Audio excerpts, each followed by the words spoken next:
Now, there's all kinds of experiences that we could share, not just I as pastor, but you as to times when we have been distracted. Some of those times, I'm sure, have been disastrous. And there's other times when they've just simply been humorous. Now, there was a woman from Michigan that each year her family would go to a town in Vermont to vacation for a week or two. And this town had some notoriety, that this was the town in which the actor Paul Newman also would go and vacation in periodically. And this one year, it just happened that Paul Newman and this woman and her family from Michigan were in this Vermont town at the same time. Now, it was this woman's practice that every day she would get up and straighten up the cottage of which they were renting, and then at some point in the morning she would go out for a walk. Not just a leisurely walk, but a brisk walk, one that would, by the end of it, she would have broken into a sweat. One that would get her heart pumping, that she was hoping that every time she came to this town that she would form a new practice that would help her reach better health and better wholeness. And as often I think that we all do, this woman at the end of her walk was feeling great. I mean, her endorphins were running through her, and her heart was pumping, and she was feeling so alive and so proud of herself. She said, all right, for a reward, I'm going into town, I'm going to get an ice cream cone. A double scoop of double Dutch chocolate. So she got her car and drove into the town and parked in front of the ice cream store and walked in, and who was sitting at the ice cream counter but Paul Newman? Well, immediately she caught her breath and she felt her heart skip a beat, and she paused, and then she thought to herself, now wait a minute. I'm not some silly teenage girl. I'm a very mature woman that has teenagers myself, and I need to act in such a fashion. And so she kind of walked up and glanced at Paul Newman, and he looked up and gave her a smile, and she kind of smiled a little too, went up to the counter and said, I'd like to have a double scoop of double Dutch chocolate ice cream on a cone. And so the clerk, scooped it up and handed it to her, and she reached in her purse and took out her money and paid for it, and glancing slyly over at Paul Newman while she took her change, and turned and just kind of walked out of the store.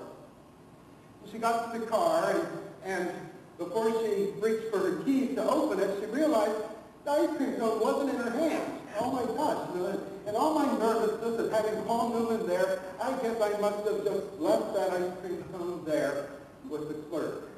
And so she turned around and kind of sheepishly walked back into the store, figuring that Paul Newman saw this whole thing. And she walked up to the counter, she looked at the clerk, and the clerk was standing there empty-handed.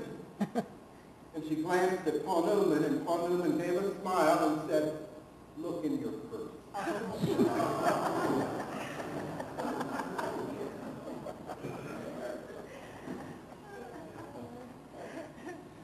Now, Martha is distracted in our gospel story this morning.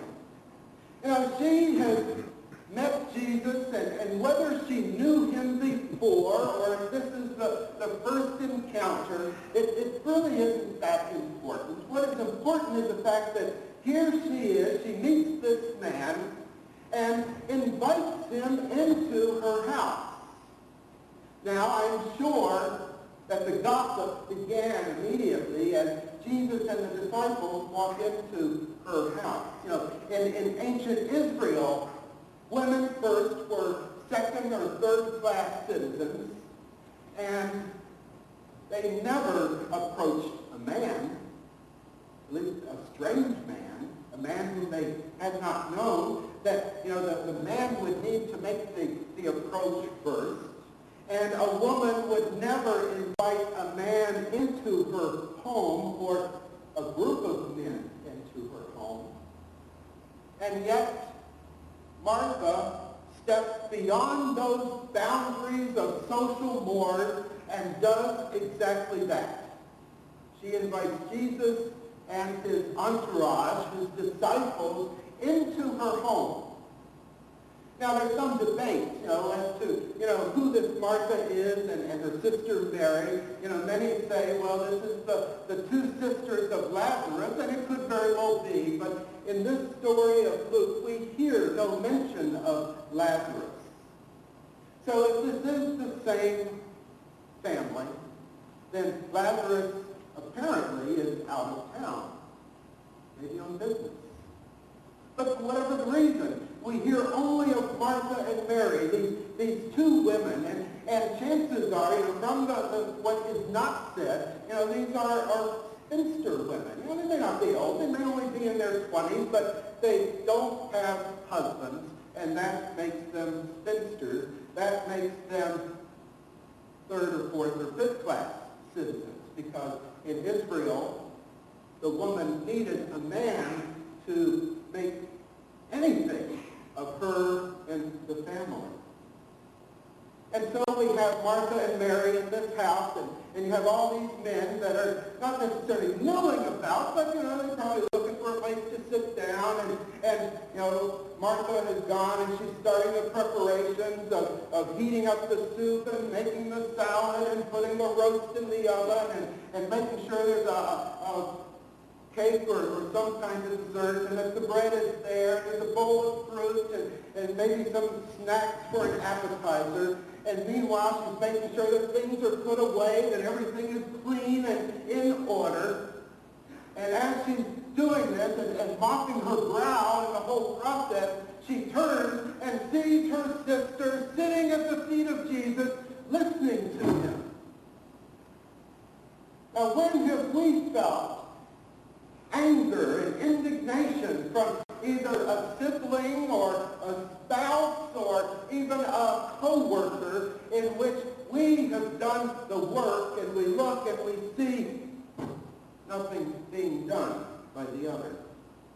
And it angers us. Righteously we feel, well, you need to pull your own weight here. You need to, chip in. And yet the situation here in this house is slightly different.